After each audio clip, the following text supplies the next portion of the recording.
militarian. Yes, go ahead. Middle East military policy. Did you do a little bit of that, compare and contrast? Middle East military policy, and boy, that is a huge subject.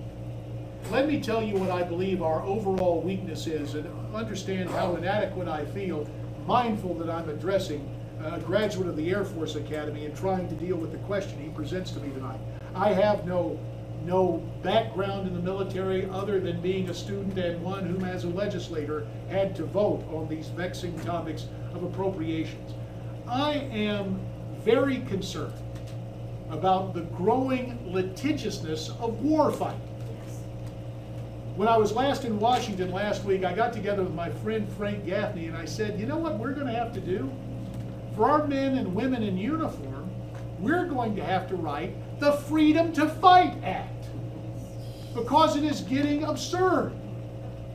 We have rules of engagement that inhibit our forces, not only in terms of force protection, which becomes problematic when you introduce a huge footprint, but we have gotten into a notion that ties our hands together.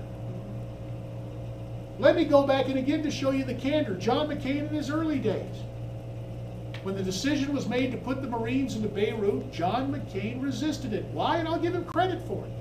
Because the Marines in that setting were sitting ducks. They were not given rules of engagement that allowed them to engage the various warring factions in Lebanon. And they, in essence, were put in harm's way without the ability to engage any enemies who came calling. That was a mistake. I'll give McCain credit. He called that. But now we get into a situation, and let's take specifically Afghanistan. I would favor a back to the future approach. Do you recall in the early days post 9/11, what did we use? Special forces and covert action, and we called in air power. And we were able to maximize casualties and damage to the Taliban to the fact that we sent them running. We would do better, again, as part of a back to the future doctrine, to remember Eisenhower's doctrine. Number one, define the mission and your objectives. Number two, determine if you will utilize force to achieve those objectives.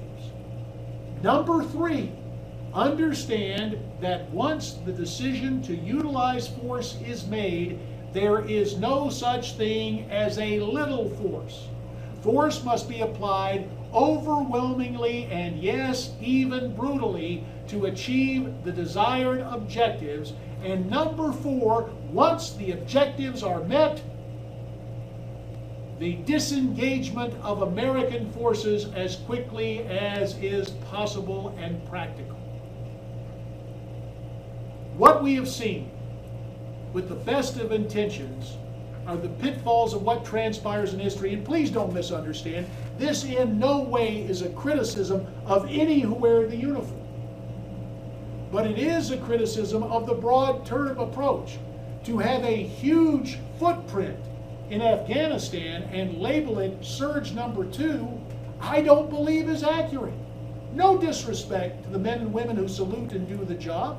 I have every confidence that the Marines who have been introduced into a troubled province, as Victor Davis Hanson wrote in today's column, will soon turn that into Marinistan. But the goal is not to remain. The goal is to remove the threat. And when we transitioned first in Iraq to put our what we thought were post-hostility days in the hands of the State Department, we moved from war fighting to nation building. That is not the role of the United States military. The role of the United States military is to eliminate and neutralize threats to our republic. And when we do that, people of goodwill can discuss the outcome, but I think we see some of the dangers we see there. Now, to other fronts, mindful of the fact that it's not the Middle East, we just got word yesterday that the South Koreans have evidence that the North Koreans submarine fired on the South Korean Navy ship, resulting in the greatest loss of life since the Korean War. And hostilities on that peninsula in Asia may heat up, but we should be mindful of the fact that we are seeing the Iranians involve themselves in Iraq and in Afghanistan, and Ahmadinejad continues to make bellicose threats against Israel. And I don't believe that Prime Minister Netanyahu is going to stand for it much longer. The question becomes, especially under this president, with the American left, curiously, let me put it this way, anti-Zionist, despite the political support of so many Americans of the Jewish faith. You wonder, will the special relationship between the United States and Israel continue to exist? And understand, this was truly nonpartisan, from Harry Truman and his relationship with Eddie Jacobson to Richard Nixon in the midst of the Watergate problem during the Yom Kippur War, when the Soviets threatened to introduce paratroops in on the side of Egypt, and we went to full-scale military alert for the first time since the Cuban Missile Crisis, and we started a massive airlift into Israel to protect it. Let me put it this way.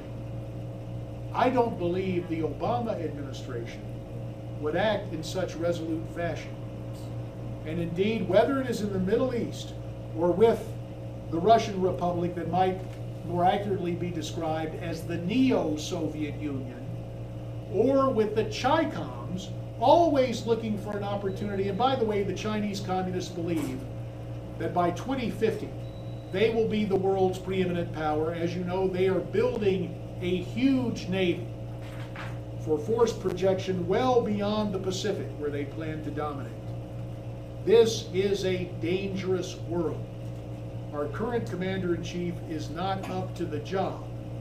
And when we choose to use our military force, we need to do so, as I outlined, in a back-to-the-future mode, mindful of the Eisenhower Doctrine and watchful of what some have called mission creep, as the definition slips away and the occupation, I'm sorry to call it that, but as our presence continues.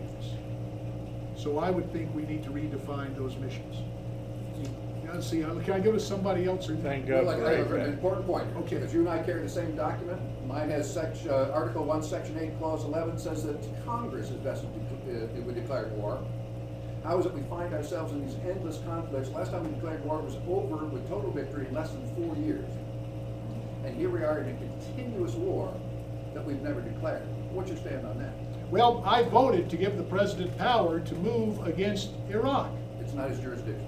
Well, I will tell you this, and I understand Dr. Paul and others have pointed that out, but I would also point out that if we want to be sticklers, the war that Dwight Eisenhower led in Europe against the Third Reich was never declared by the United States Congress. Recall, the Congress passed a war resolution against Japan. Germany declared war on us 2 days later. We never formally declared war on Hitler's Germany. Yet we fought the war. I believe we did, but I'll check that.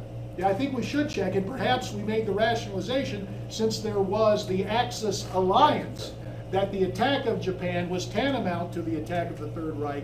But as I recall in my history, Germany declared war on the United States, not vice versa. A state of war existed. The point is well taken. And again, this perhaps brings us back around to what I talked about earlier. The need of military attorneys to turn hostilities into a litigious act.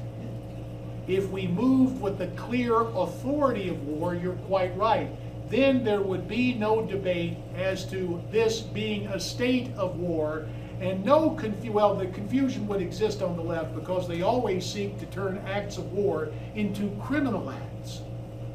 There's a whole other thing I could talk about that, but the hour grows late and you have been incredibly indulgent. But the point is well taken.